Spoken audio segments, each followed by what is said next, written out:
Good evening and welcome. It is All for United. It's been a long old week, but we are back and all ready to go to preview what should be, well, a cracker, an absolute doozy of a match as Manchester United take on Luton Town. As you can see, we are all back here once again. We've assembled a superstar panel as we like to do before these games, and the first of which, of course, is my right-hand man to my left-hand side. It's Mr. Danfield. How are you doing, sir? I'm feeling quite good. Looking forward to tomorrow's game. I'm impressed you've unmuted yourself brilliantly there. First time as well. So good job. Well played. I feel like that's an omen for the show. That's great 5 news. weeks deep, but we've managed it. Well played, sir. Absolutely brilliant. Down there in the bottom corner, we have got the one, the only, the season ticket holder, the man, the myth, the legend, Mr. Andrew Wall. How are you doing down there, sir? Yeah, all good. Hoping the men's team can lift my spirits tomorrow after the disappointment today with our women's team. So, yeah, all good. It was a bit painful today, wasn't it, mate? Yeah, it was a little bit.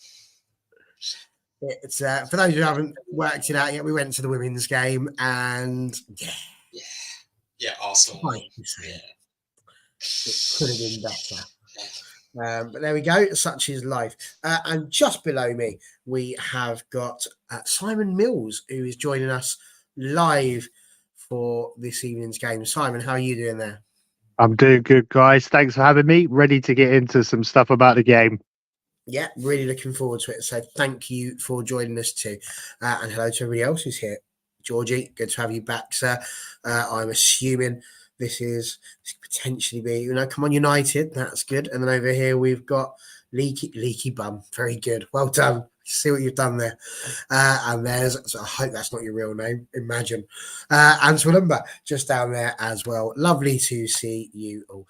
We're going to kick it off with the obvious question that we will want to start with, which would be, how are you feeling about it? United, Dan, have been on a pretty good run. We've been doing well so far. We're eking out those results, but this has just got potential banana skin really written all over it with the way that Luton have been performing. How are you feeling? You worried about it? I am and I'm not, with the most respect possible. They've only taken 11 points at home and 9 away. They're just an absolute mental team. They very much remind me of Blackpool from all them seasons ago, where they will literally try and outscore you. And I could see it ending 3-3, 4-4. I think it's just going to be an absolute mad game of football. The one player I'm worried about, and I will bring him up later, and I'll bring him up now, is Ross Barkley. I was going to ask Simon if he's been as good as the credit he's been given, because whenever I've watched he's been better. Whenever I watched Luton this season, he's been absolutely fantastic. Now, I said he should be in for a shout for player of the season, but I didn't know whether I was bigging him up too much. We definitely want him on the plane for England. We think that the competition around him, form-wise, and the way he's played, he should be in with a shout. Calvin Phillips is, no offence, not doing so great for his start at West Ham. You've got Jordan Henderson, who the England manager thinks it's appropriate to go and watch age 34 instead of watching Newcastle versus Luton with about 14 English talents involved. So I'm not holding my breath over it, but he has been immense. He deserves all the plaudits. Yeah, he's definitely not going to get picked for England, but I agree he deserves his plaudits. Yeah, he's brilliant. He's been the main man. He's in a new role. He's been played in a deep-lying playmaker role this season. Big fish, little pond, I'm sure is the saying people are familiar with, but he's really thrived, and he's come out in the press and he said that it's the closest squad he's ever been a part of. And it does show with the way that these players do perform for each other. Don't forget, we're only a £22 million squad after all. Scary when people say things like that. A £22 million squad. That's not even just about a third of a Maguire. I can't. I don't want to work out what the percentage of an Anthony that is. Andrew, how are you looking forward to the game tomorrow? Yes, I'm quietly confident. It's nice to be going away to Luton, I say. look, 3 months ago, it was an unconvincing win in the reverse fixture at Old Trafford where we only scored that one goal, and literally gone from scoring not many goals into, like, in recent games we've been scoring a lot of goals. So I think we're like, obviously on a good run of games and wins as well. And I think I think Ten Hag's won all 9 Premier League games against newly promoted sides. So hopefully that continues tomorrow. So, but I say with Luton, Kenilworth Road, it's not your average away stadium. We've, you see all the things about it stadium being inside a house, but it's a small, tight ground. One thing, I'll say 2 things it's going to have about it. It's not a big like the Etihad, but what it will be is a packed stadium tomorrow and a hostile atmosphere from the Luton fans. So the players have got to be up for it tomorrow. Otherwise, we could become a cropper. But quite confident after the run we've been on. So hopefully we're coming back with all 3 points tomorrow. Yeah, no, for sure. Already the comments coming in, Betsy going, I mean, he's gone early here. United have a Sunday walk in the park, 4-0 easy. Whereas Simon, who we do have to admit is a blue, he's not one of us. He reckons it's going to be 2-2. Very, very interesting. Very, very interesting. And equally, NN. Lots of people coming in with initials. NT we've had before as well. Here's NN. Do you think it's incredible that there are more watching this than who will be in the Kenny? What is 12 currently? Lots apparently. of comedians. So say that again. Sorry, Simon. Lots of comedians in your replies. Oh, you love them, mate. We got loads of them. Oh, we like a laugh around here. A long time. So there we go. NT not as confident, obviously. Making sense as well. Any update on Shaw? I mean, you come at the wrong place for that one. I think you're after somebody far more well connected than I, but it's not looking promising from what we are hearing. And Mark saying here, don't forget that ETH said we are in no position to underestimate any opponent. So these comments are very disrespectful, in my opinion. Well, listen, I don't think we do underestimate them, but of course, fans will always have their own way of thinking. And speaking about fans and their own ways of thinking, what's the Luton take on it? Because I mean, like I say, you guys are by no means having the world's worst season. I think a lot of people potentially expected you to be in the bottom 3. At the moment, you're in there with a sort of a fighting chance. Obviously not the best results against Sheffield United, but the game against Newcastle, who've been one of the brighter teams in the Premier League so far the last couple of seasons, with a 4-4 draw. There's plenty of goals in your games. How are you feeling about this one? How are you feeling confidence-wise going into it? This is going to sound a little bit silly, but it does make sense, right? Sheffield United, out of everyone in the Premier League, were probably best suited to get a result at Kenilworth Road against us. They've been playing us now for a few seasons. It's not a shock to them. They know what to expect from Luton Town most of the time. They came and did a job, and all credit to them. They stopped our play. We had 71% possession of the ball and didn't know what to do with it, because that's just not been our style. Our style is to quickly pivot onto the attack, down the wings with Alfie Doughty or Ogbene. That's the danger man for you guys tomorrow with Shaw out. He made mincemeat of Newcastle and Brighton's back line. He's absolutely the danger man for you, along with Ross Barkley. And Sambi Lokonga has also developed a very, very nice partnership. Obviously, you guys are Manchester United. You should be coming out with the win against Luton Town, regardless of whether it's home or away. But it's the Premier League. Silly things happen. We'll fight tooth and nail. We've come into this league more brave than Burnley have been, despite how much money they've spent. And I think it's going to be a high-scoring, good game. I think it would be very hard to disagree with that. So Dan, let's look ahead to what the team might be a bit more like. And as we said, he's not looking doubtful. Actually, he's looking doubtful at the moment. Sure, he's not looking like he's going to make it. We seem to have this discussion quite a bit. You're not a huge advocate for Ten Hag changing things about. I mean, I don't think there's a lot of managers that really change their players that much. do you feel like there's going to be any shocks? Should we still be looking at a Mainu and Casemiro centre midfield partnership? What you thinking? How do you reckon Ten Hag is going to line us up? I think it's basically going to be exactly the same, except you might see Dalot go to left back and maybe Lindelof play right back, or he might even stick Lindelof at left back. I can't see him changing much else. He never does. And let's be honest, we haven't got anybody else to play left back. So if Luke Shaw isn't fit, it's going to be a makeshift. I just hope it's not Amrabat.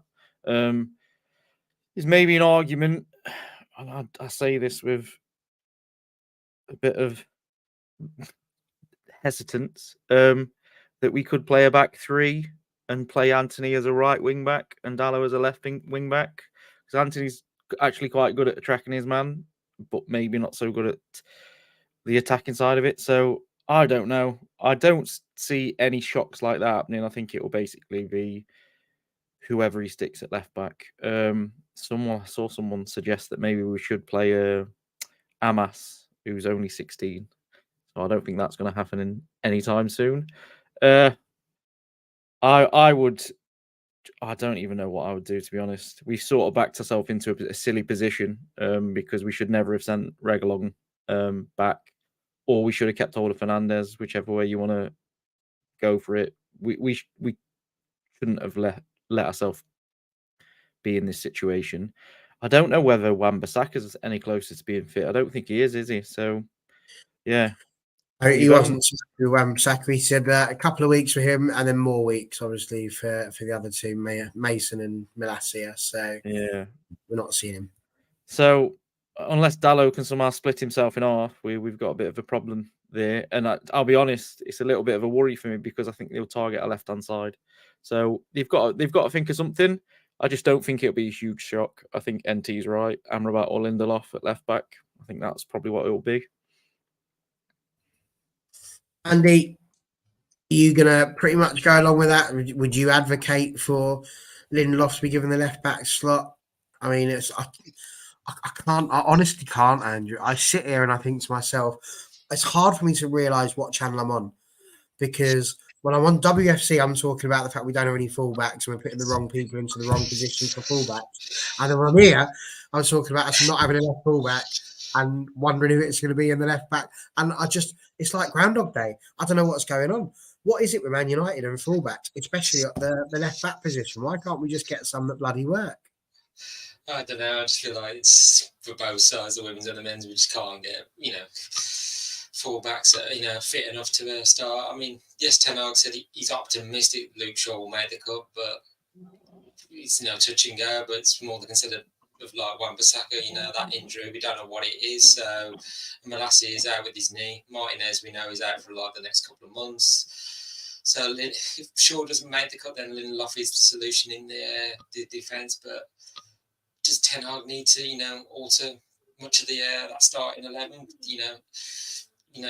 Run a good winning run of games, and in spite, McTominay's pivotal intervention last week. But I'm just thinking McTominay's coming off the bench and just doing the business anyway. So I just think keep it with the same 11. If there's no Shaw, then Lindelof can go to right back and Dalot can go to left back. But fingers crossed, Luke Shaw does make it. But I just think, why change anything when you're winning?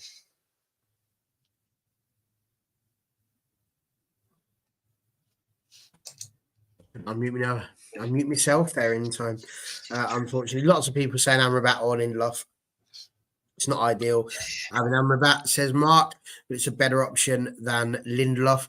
As we can see, Twilumba is back to his usual cheerful self with anyone but Lindelof. Not to mention he's also gone he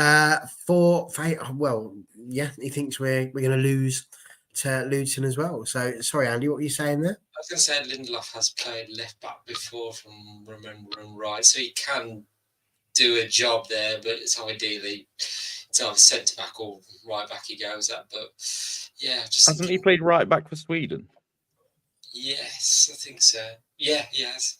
It's because I know Benfica, when he used to play with Benfica, he did either role, he could do both. But I'm sure we've had injury before. Lindelof has had actually got a left back as well, so it could be a case of that as well, keeping Dalot on the right, because I think Dallo is better on the right, and he comes in from the right side and in more into the midfield, so which he has been doing the last few games, and now exploiting that space that's been left open for us. So we'll see tomorrow if Luke Shaw is with the squad.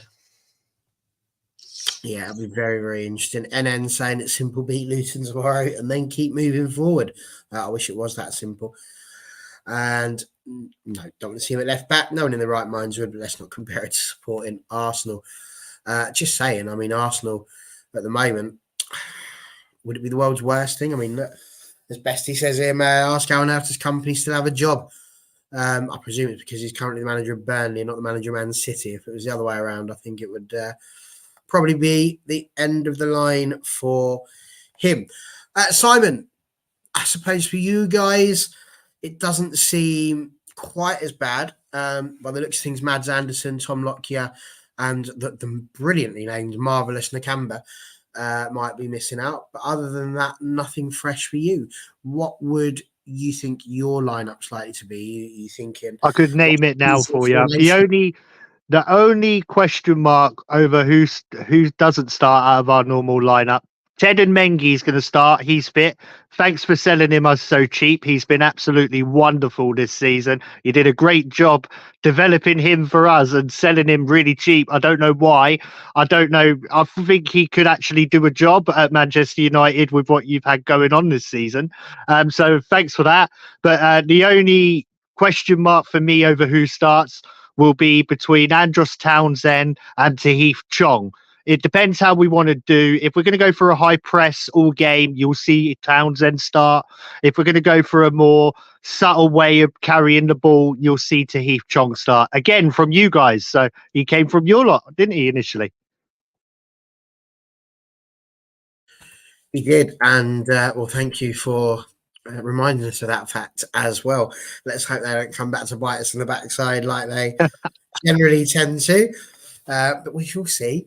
Yeah. Each agent stupid, says Simon. How long does it take for him to commit fully to United? Remember, us lot know only what we're told. But if you read between the lines, it's as clear as crystal. Well, glad you think so. Dan, I mean, let's be honest.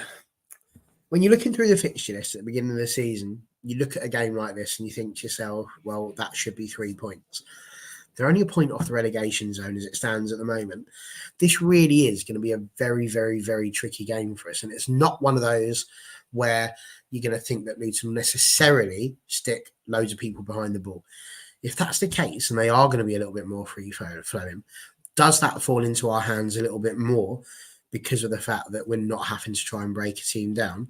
Or do you think Luton are more likely to drop back, put people behind the ball and make it as difficult as possible for us and just try and catch us out on a counter, which, let's be fair, we have been susceptible to, or off of a set piece? I think it's just going to be a mad game of football. I genuinely think they'll just go toe-to-toe. And if it ends 3-3, it ends 3-3. I think that will play into United's hands more than if they stuck 10 behind the ball, because we struggle against that.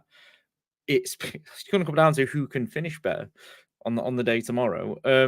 My only issue again is how well our midfield can cope.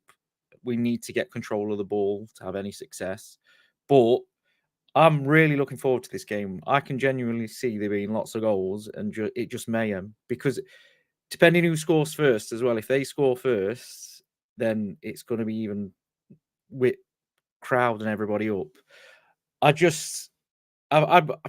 You've got to praise them for the way they're playing. And I 100% agree with what Simon said in terms of, you look at Burnley. Burnley played this brand of football last season that you thought, you know what, come and give that a go in the Premier League. And they haven't. They've done it in bits and pieces, but they've really sat off and not played the same sort of brand of football. Whereas Luton has hit a point this season and just gone, you know what, we're just going to go for it, all or nothing. You know what I mean? So it's a credit to them that they're doing as well as they are. I genuinely hope they stick to what they've been doing all season and it just turns into a basketball game. I just think it'll be a cracking watch, to be honest. And if they do that, our left back problem might not be the issue. We might get away with it. Yeah, I think maybe. Indeed. Sorry to jump in. Go Sorry for to it. jump in. That's where you're going to have big trouble tomorrow. Ogbene and Kabore, I think, will start on that side possibly and to target you. They have a very good, very quick partnership. So whoever you do play there is going to have to be very, very awake because Ogbene's the second fastest clock player in the league this season. You give him half a yard, he is gone. You need to watch him. I mean, we've got pacey defenders. They'll definitely catch up with that.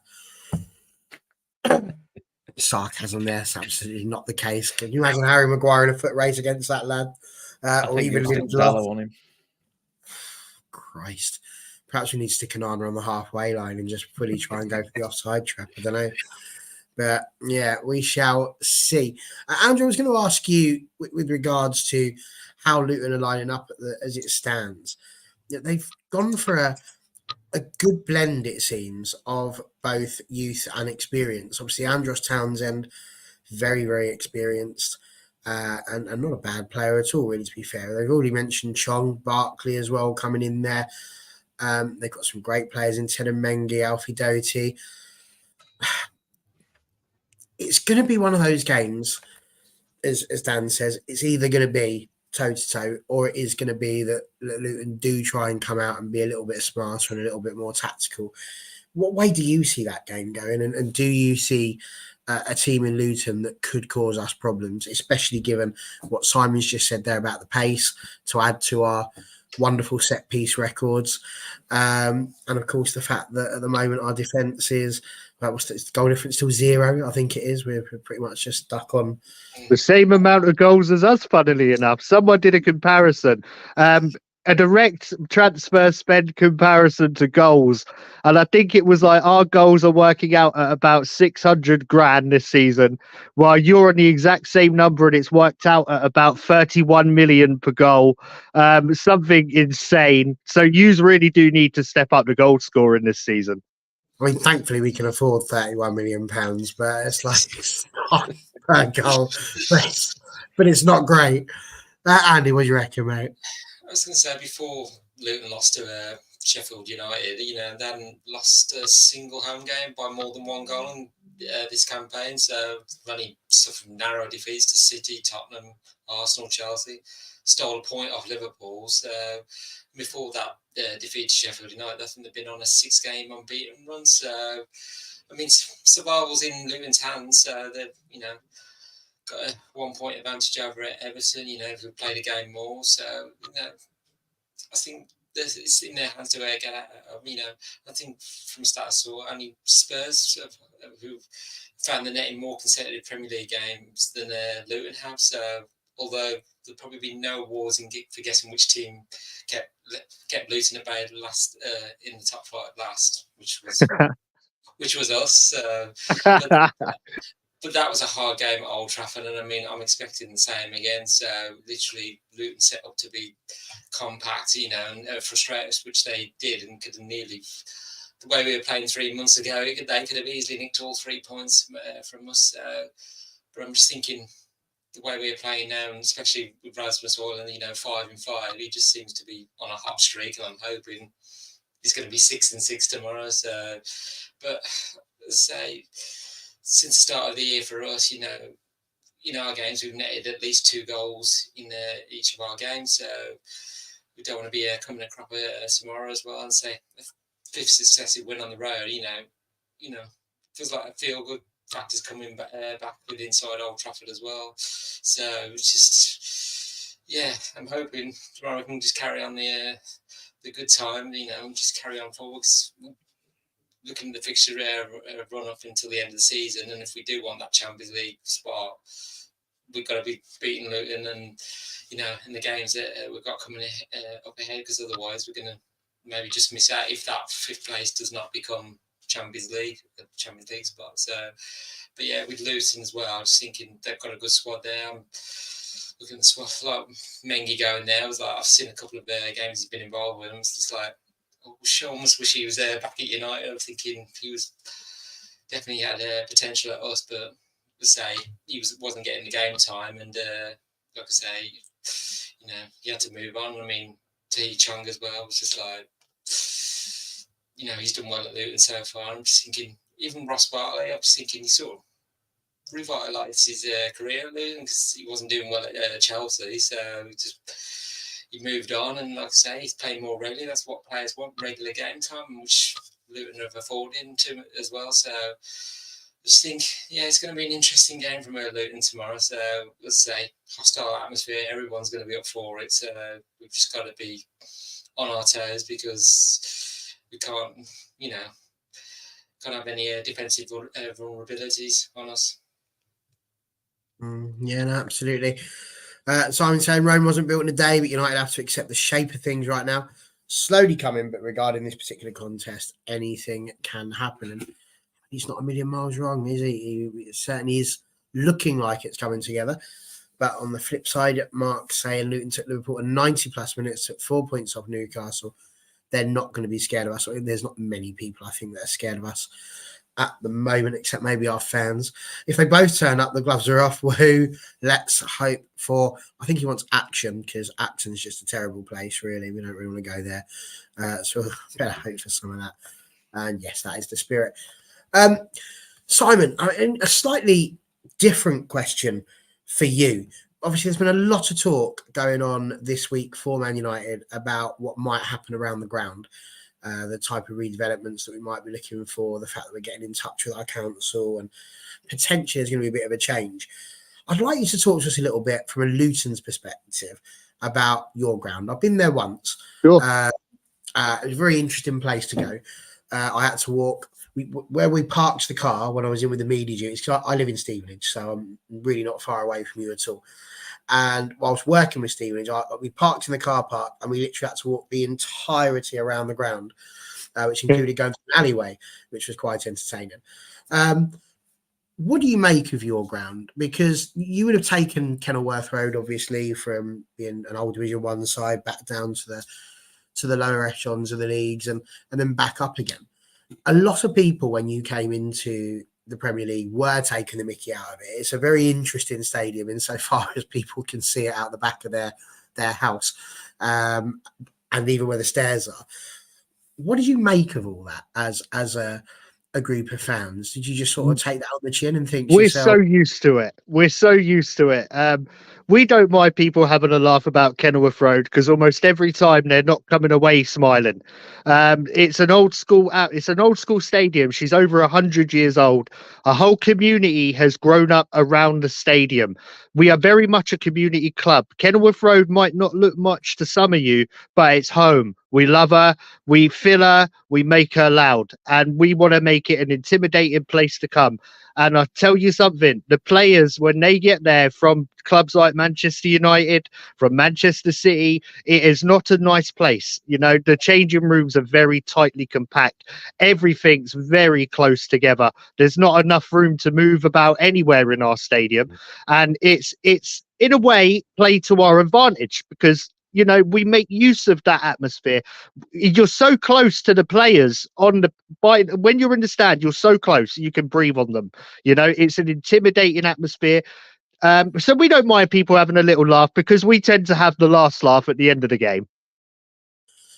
I mean, again, speaking of a last laugh, the last time we played, obviously, we did manage to get the win. It was just a cheeky 1-0 one. I mean, what gave it away? We're a wonderful Manchester accent. I couldn't even do a Manchester accent. I'd end up in Yorkshire, so we're probably best not do that.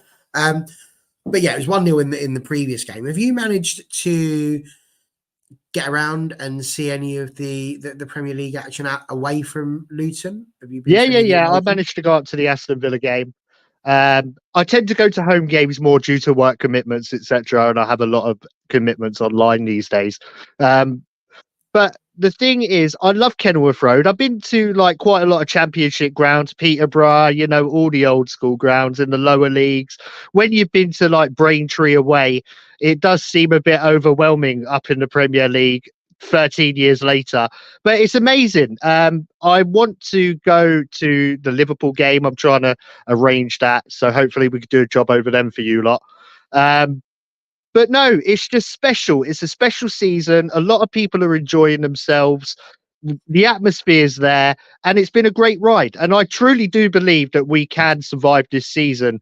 And it's on, as someone else said, sorry, gentlemen, I can't remember which one of you said it, but it's in our hands. It is in our hands. And if we keep performing, we're going to stay in the league, and we deserve it. And it'd be a bigger achievement than us getting there in the first place. No, it seems fair enough. I mean, we're talking about achievements, Dan, and I think we've got to be real. The season wasn't going down the type of route that we wanted it to go down, but we had a bit of a mini revival, Dan. And looking at it now, we're 6 points away from Spurs now, because Villa are obviously getting just above them. A win tomorrow puts us right back in with a shout, I think, potentially of the top 4 places. Oh, see ya. Pulls us a little bit closer than we might have otherwise been. How are you feeling in terms of that? Do you think there's the possibility this is going to go back to being a top 4 race, or are we still just looking for just try and pull Spurs back and then see what happens after that? Where are you standing on that? I don't want to fall into the trap of we're back in a top 4 race. Just game by game for me. We need to go and do the job tomorrow. I was actually taking quite a heavy look at Luton's chances against, and most games this season they've give up between 2 and 4 xG against. So you get a lot of chances against them. It's just whether we can take them or not. For us, where we were 6 weeks ago, I thought it was completely done. So I'm quite happy to just, if we can just get into 5th and take it game by game, I'm happy to do that. But really, there's no excuse now. We've got players back. We really need to start picking up these results. I still genuinely think it's going to be interesting come the end of the season, if we finish 5th or 6th, if Ten Hag stays or if he goes. Seen a lot of talk about it. I watched the show back on Thursday, and you mentioned it a little bit on that. And I agree with basically what everybody was saying, even though we all had different points of view. It was difficult to argue against anybody in what they were saying. I hope he gets another chance. I think he's got enough credit in the bank from last season, and everybody can see, and all fans, obviously, Simon will, I'm sure he'll chip in later, can see how bad Man United are off the pitch in terms of boardroom level, and even a little bit on the pitch this season. But I think he deserves, there's several managers that are gone that deserve to have that chance with the proper people above them. And he definitely falls in that category for me, that he deserves one season where it's completely good and proper and we're all working in the same direction sort of job. But no, for me, one game at a time. We've had, I mean, I personally watched a little bit of Fulham versus Aston Villa, and I'm going to call a little bit of shenanigans in that game, because Villa wasted time for about 40 minutes in the second half, and there was only 5 added, to which they wasted 4 of it for 30 seconds to be added when Fulham was on top. So we've had pretty much a perfect weekend in terms of results. Everybody around us have dropped points except Villa. So we this is the moment where you've got to, you get the 3 points tomorrow. If we can do it in an emphatic manner and send a bit of a message, fantastic. I don't think that's going to happen, but if we can, even better. But game at a time, that's what he's got to be drilling into them. One game at a time, see where we are in 5 games. Absolutely, that's definitely the manager's job. I'm not a manager, I'm a fan, so I can't help but get pulled back into thinking it might be a chance for the top 4 again. But as Simon says, top 6 will be grateful, top 4 will be overjoyed. It's quite simple.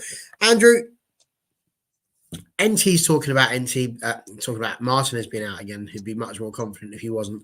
It's a period of games where we really need certain players to step up, and Jarvis follows that up with respect to Luton. But my biggest concern is our players not bothering to show up. Experience has taught us they can't be trusted. Now, it's interesting. We only met twice, United and Luton, this century. We're unbeaten in 12 games, dating all the way back to 1987. Obviously, there's been a big gap between a lot of those games. Luton have won 4. They've drawn 7, and we won 30 of the 41 matches that we've had. It's still a worry, though, isn't it? Are they going to make it 5? when you read things like that, it's the sort of thing that pops up on Sky, innit? And you all just sit there and go, "Why have you done that?" And it's a worry, innit? You can just see that because lately we've had Thanks, that. by the way. Thank you to Rio Ferdinand for deciding to try and curse you lot again by saying that you're definitely going to beat Luton. And I find that's always a very bold thing for someone like that to say.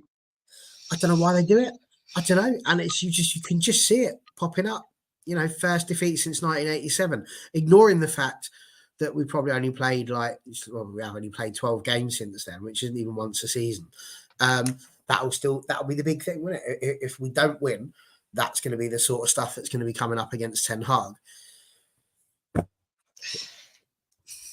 I know. Well, you worried about the players not turning up? Was the question I was trying to ask, but I got myself all melancholy. History says it's on our side, in terms of a recent form against Luton. I mean, saying the most recent league meeting between both sides was in '92, which ended 1-1. So, but other than that, it's been all of us. So, but yeah, I'm not worried. I'm just thinking, yes, the players have got to turn up because, as I say, it's going to be a hostile atmosphere tomorrow. So, we can let Luton get on the front foot and start to dominate us, which with our defence this season, it has had a tendency to crumble. Gone a goal down and then just hedge drop and then errors start being made. But I know Ten Hag is drilling them as well and just making sure, trying to cut out these mistakes. Okay, you can argue injuries in our defence have not helped. You can only use that as much as an excuse, but it's been the other end of the pitch where we, like I said, three months ago, we weren't even scoring a goal. Now we are starting to score a lot more goals. So, yeah, I'm just thinking, as Dan said, we're just going to have to take it game by game. I'm just thinking, looking as we get towards the end of the season. And United have been in this How's position. your set pieces? How's your set piece defending this season? I haven't seen much of it. What's it like? Not very good. We passed that question. Well, you'll be relieved to hear that Alfie Doughty has got 5 assists directly from corners this season. That's no. We seem to when we're defending set pieces, our defense seems to part ways and who's marking who, and I'm like, that could be a problem tomorrow. We're very well drilled on set pieces. Or when opposition teams are attacking us, it's the cut back, into the box. We've been just terrible at defending as well. So the cut back and a player coming onto the ball and hitting into the back of the net. So yeah, that's one thing we've got to be wary of. And I'm sure Ten Hag seen all this in the analysis and everything. He's trying to get the players to cut this out, but yeah, it's just a matter of time. We just got to not be doing it tomorrow. So, but yeah, set pieces is something definitely got to be worked on throughout the season and beyond. But yeah, I'm just thinking as we go towards the end of the season, I just think we've been in this position before where we've chased top form, where you think United aren't going to do it, but then we pull something out of the hat and just we just seem to get on a roll, which we are at the moment. We just got to keep that train moving as well. I'm just thinking we've got Luton tomorrow, then Fulham at home, and then City away. That's the big game I'm most concerned about, because I know City drew earlier, but City can turn it on like no tomorrow. I'm just like, yeah, if we want to get that top 4, we're going to have to beat those the top teams above us. So yeah, say history's on our side for tomorrow, but records have been broken this season by United for all the wrong reasons. So I'm hoping it's not going to be another record broken. Well, let's hope not. But I love what you did there. Pull some out of the hat, and of course, Luton with the nickname of the Hatters. What a place to do it that would be, for sure. Simon, I was going to ask you a little bit about Rob Edwards. Obviously, please do. Quite new to management as a whole. Spent time obviously at Forest Green Rovers, and by no means pulled up any trees. Didn't do terribly. Manager of the Month award a few times. Less prolific, shall we say, at Watford. But then, of course, he goes from Watford, where he didn't last too long, was replaced by Slaven Bilic, and then ends up with you guys. And within 1 year, you finish third in the Championship, and you go on and win the playoffs and find yourself here in the Premier League. What have you made of what Rob Edwards has brought to Luton? Because you were in a reasonable sort of patch before Rob. What do you think he's brought that's sort of given you that extra edge that's brought you back to the big guys, really, to the big guns? He's been excellent. Look, I did a video on Rob Edwards the other day, actually, about the Rob Edwards revolution, I called it, about the impact that he's had at the club. And you said he came over from Watford. Let's not forget, Watford are our arch rivals. He's come over from our arch rivals after being sacked after 11 games and got us promoted to the Premier League. You know, that is amazing fairy tale stuff. He's bought into the project at Luton Town, which I think is really important. We're a community club. We are bonded on that level. He's around the community. You see Rob Edwards doing things around Luton you wouldn't expect to see a Premier League manager involved with. He's developing his identity. Rob Edwards said last season, look, we need to play to our strengths and what we've got available here in order to achieve our goals. And I don't think any of us expected in November when he took over that we'd finish third. Obviously, we've been in the playoffs the season before, but as we've come up and he's been able to bring in Ross Barkley in particular, he's started to apply his own style onto our team. You're seeing us play out from the back a lot more. You're seeing us go up the wings at pace a lot more. Our central defenders aren't afraid to get into the middle of the park. You're seeing Edwards ball develop, and it is having a big impact. Fair enough. I was a bit harsh on them at Forest Green Rovers. They won the league, so I should probably have said a bit more than just the Managers of the Month awards. I really didn't read enough of Wikipedia at that point to go that far back, but there we go. But yeah, I mean, you're right as well. Coming from Watford, that is absolutely a bit of a rivalry just over there. So, I mean, we're getting around towards the end of it, really, Dan. Is there anything else about this game that's sort of sticking out for you? Any worries, any niggles, anything that could come out of this weekend that could be either positive or negative, really? Well, the problem is, it's if United don't go and if we go and win 2-1, people will just say it's expected. If we go and win 4-0, they'll say that's what it should have been. And if we lose, there'll be a massive dramatic overreaction. The pressure's all on you. Well, I'm sure people. What I mean by that is, Liverpool went and drew there, and it was in the media for half an hour. And if we went and draw there tomorrow, it will be in the media for a week and a half because the mass overreaction would just be there. It's just about whether we can accept where United are at the minute, which is just in a bit of a weird moment. We could make the top 4. We could finish 8th. We don't know what's going to happen. We could go for a patch now where we don't win a game for 5. We might win the next 5. It's just, I just hope it's positive.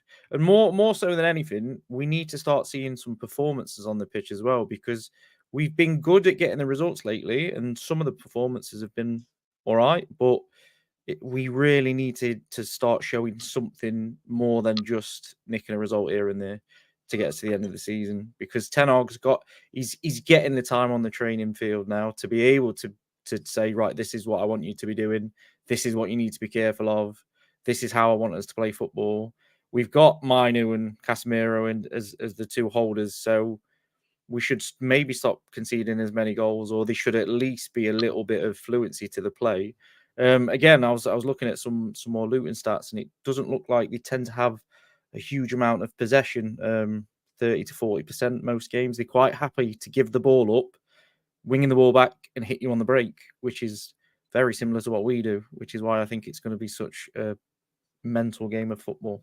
But no, it's just, we've got to take our chances when they come. Hopefully Rasmus Højlund's purple patch, well, not purple patch, but fire streak carries on, and he gets 1 or 2 tomorrow. But we need to make sure if we get a big chance early, it goes in.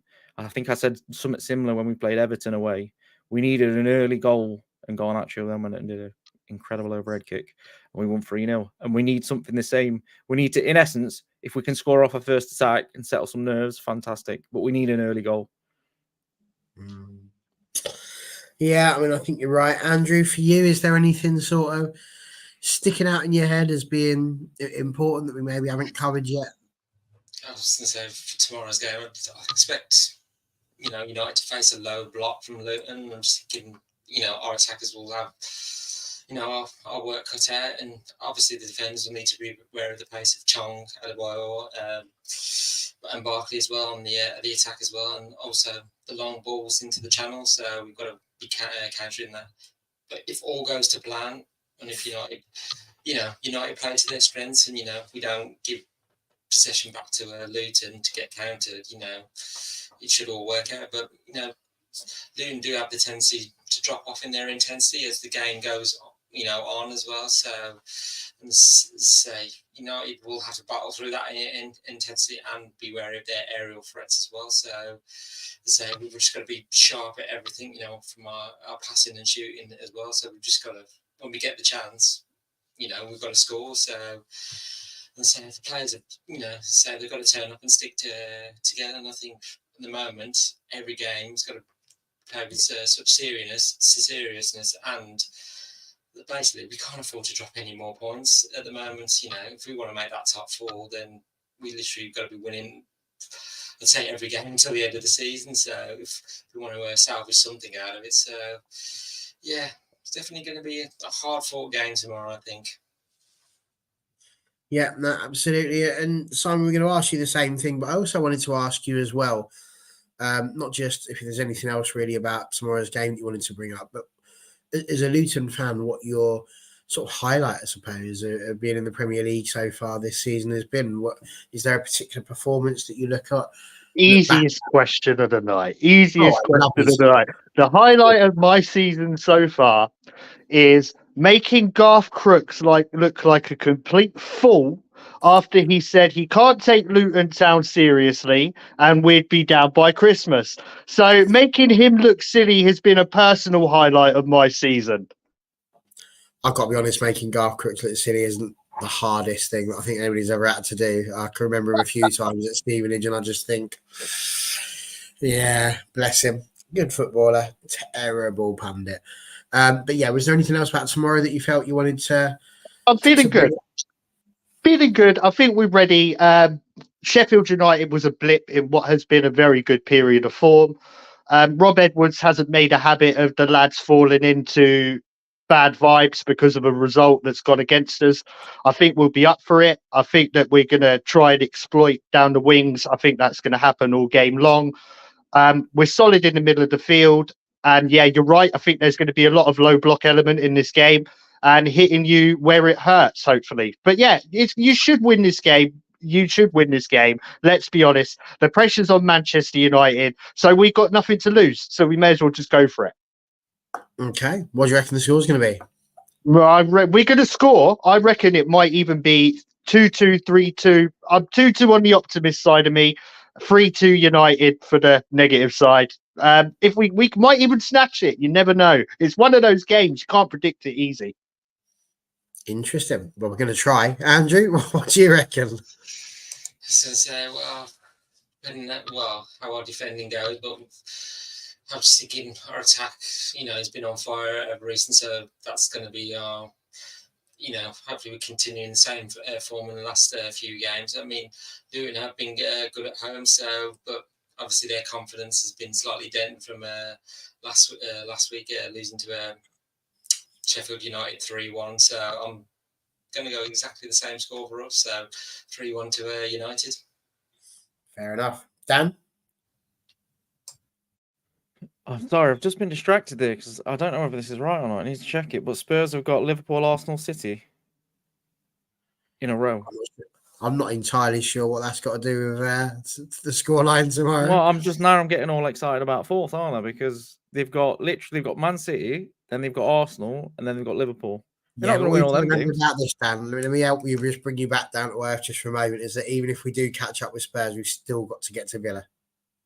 No, fifth's enough. I'm telling you, it's like 81% chance of fifth getting Champions League now. So, I completely agree with Simon. To be fair, I think it's going to be just mental. I think 3-2, 2-1, 2-2. My gut says it's going to be 2-1 to Man U, but I think there's going to be goals and chances for sure. Yeah, I think you're right. And I've got to give Simon credit because he's the first one to come on here that's really made me question my positivity on whether or not we've got an opportunity of winning this. But I've got to stick with it. I think United probably will, but I think it is going to be a lot tighter than perhaps people have been thinking. Mark Chen's got a Luton friend who'll be insufferable if they win tomorrow. Yes, and I'm sure he's said exactly the same thing about you, mate. That if you win, I'm the friend. Spurs won't make top four, says NT. If it's not us, it's Villa. And he adds on top of that, will be 5 points behind Villa if we win with 13 games to go. Not impossible. Absolutely not. Simon, I was going to ask you one more question. It was one that was in the back of my mind and I forgot to ask it. Is there anyone from United who you think does worry you, could cause Luton trouble? Fernandez. Who else? A quick point about Hernandez. I think in game, when you play teams like Luton, like that's a meme in itself. The teams like Luton hashtag. He turns up. He seems to enjoy himself. He seems to play well. And it's always in the bigger games, I think Fernandez lets himself down. But he terrifies me. He's a great player. He tends to turn up in games against teams like Luton. So it's him. It's always Fernandez. Enough. Well, lads, do you know what? I've had a lovely evening. We've covered everything I think we can cover about Luton. We'll be back in tomorrow to see what's happened. But Simon, now is a good time just to ask you, is there anything you want to shout out? Perhaps you have your own podcast, anything like that you want to throw out there? Just on Twitter. I do everything on Twitter at the moment. I do videos on Twitter, talk about anything and everything at SSE_LTFC. Come along, follow me. I'll follow you back, and I'm always down to talk football. There you go. Well, it's been a pleasure to have you on, Simon. Thank you very much for joining us and giving us the Luton perspective, which is, like I say, really, really helpful. I love these shows because I think it's just a great opportunity to get people chatting football rather than it just being completely tribalistic, although we do obviously stick with that because it is a United fan channel. Andrew, again, well done for you as well. You was up early on this morning. You've come all the way down to London and back again, and then you still jump on here. So thank you very much, Andrew. Shame you couldn't make it to Luton tomorrow, but obviously didn't get the ticket, unfortunately. And Dan, good to see you again. We'll be back tomorrow, won't we, Dan? We will. Hopefully it's positive. Well, we can. I'm going to cross my fingers and my toes and possibly even pray before bed tonight now because I'm that worried about what Luton are going to do. More about the defence, to be honest with you. I really don't want to have to be sitting here and talking about another set piece that hasn't gone the right way, but we shall see.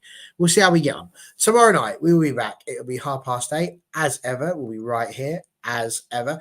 It's definitely going to be me. There's definitely going to be Dan. There's going to be the other Dan as well, so that's carnage just in itself, because I've got to try and remember which one I've called which now.